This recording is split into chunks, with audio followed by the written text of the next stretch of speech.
la solution au bout du fil. 8h16, voici à la une dans le monde.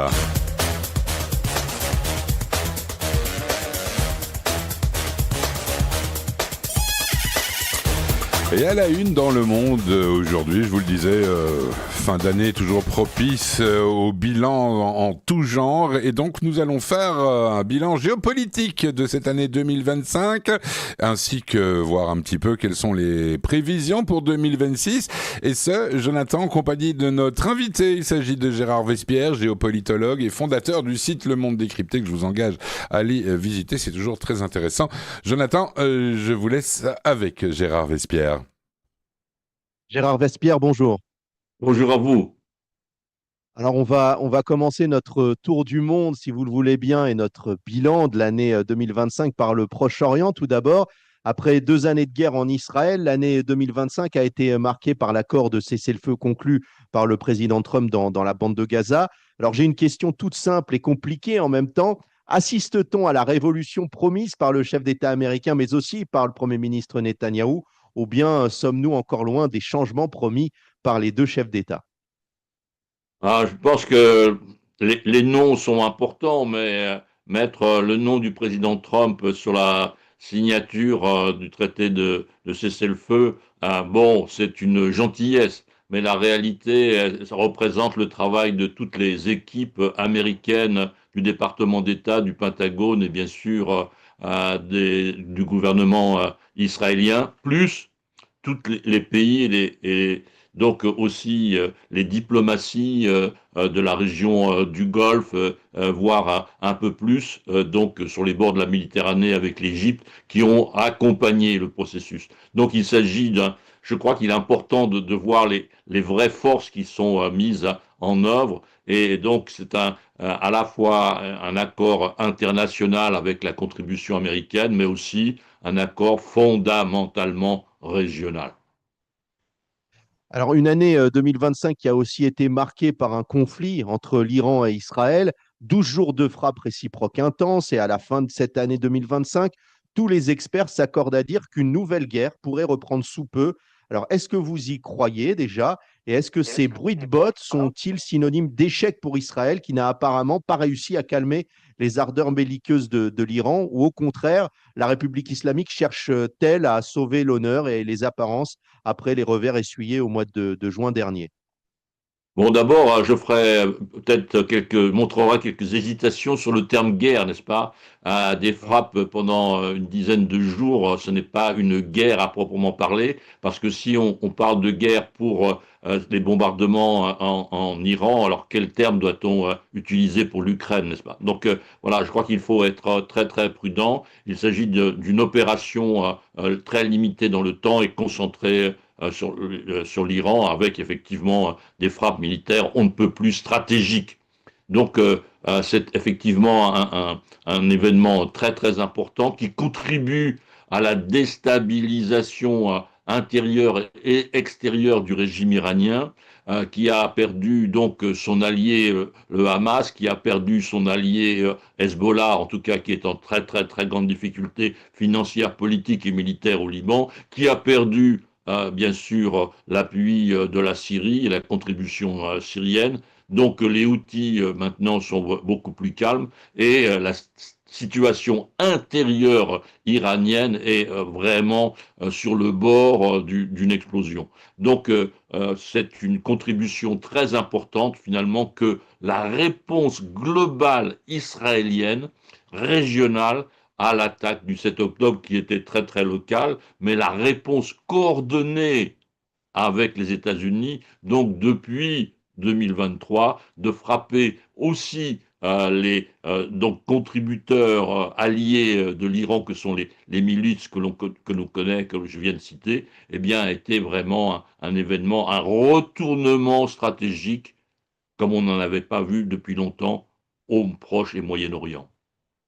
Puisqu'on est à l'heure des prévisions pour 2026, est-ce que vous pensez que 2026 coïncidera avec la chute ou le début de la chute du régime iranien?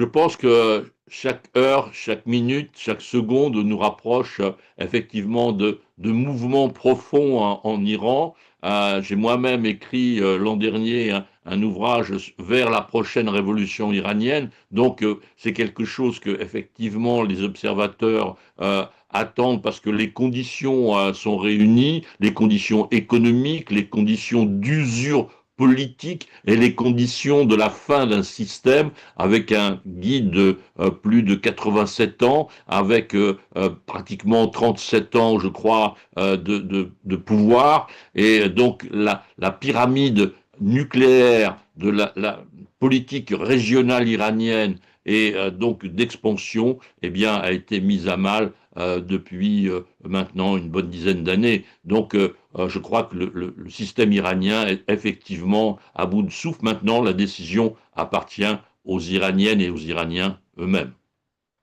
Sur un autre front, celui russo-ukrainien, on voit un Donald Trump tenter d'employer les mêmes méthodes qu'au Proche-Orient pour mettre fin au conflit, des discussions indirectes, des plans en 20 points ou en 28 points.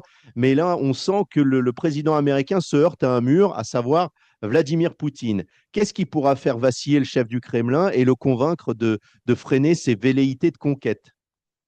Ben, je pense que le temps est en train de faire son œuvre, n'est-ce pas? L'usure de la guerre sur un pays, la Russie, qui commence aussi à en être fatigué, fatigué sur le plan économique, fatigué sur le plan de la population. N'oublions pas que même si les sondages sont difficiles, on voit monter des chiffres qui demandent le retour à la paix, même si habilement le peuple russe confirme son approbation de Vladimir Poutine, il en profite aussi pour passer un message en disant en majorité, maintenant 60% des Russes souhaitent la paix. Bon. Donc il faudra qu'un jour cela intervienne parce qu'un taux de croissance à 0%, un taux de la Banque centrale donc à 16% qui absolument annihile toute possibilité de croissance industrielle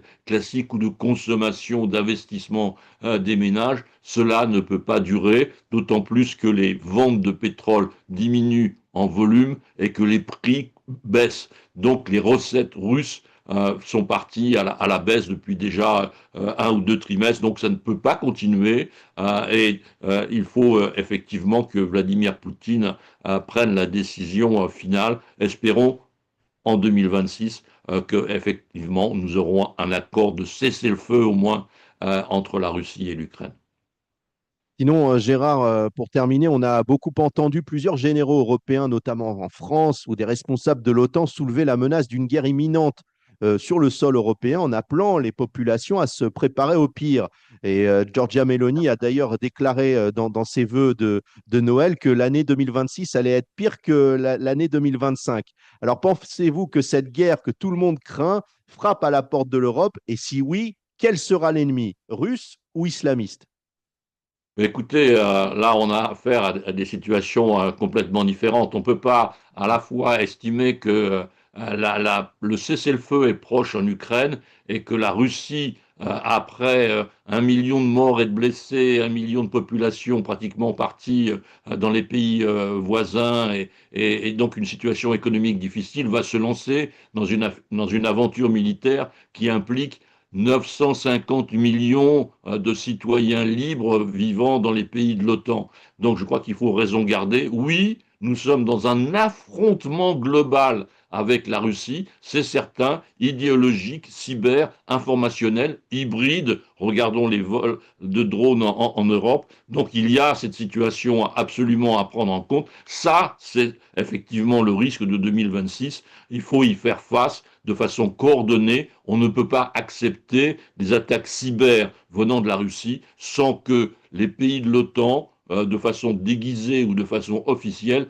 donnent une réponse cyber à la Russie.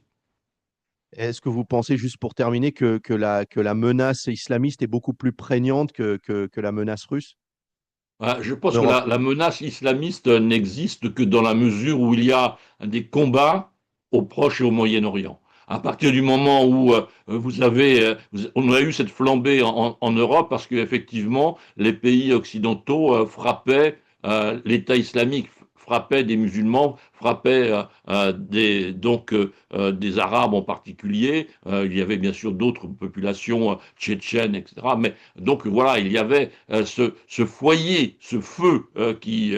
Mais si nous avons, par exemple, comme on vient de l'évoquer, un retournement de situation en Iran, n'est-ce pas, et une libération du religieux par rapport à un pays de 90 millions d'habitants, ne doutons pas qu'il sera beaucoup plus difficile en Occident de porter le voile après avoir vu des dizaines de millions d'Iraniennes le quitter.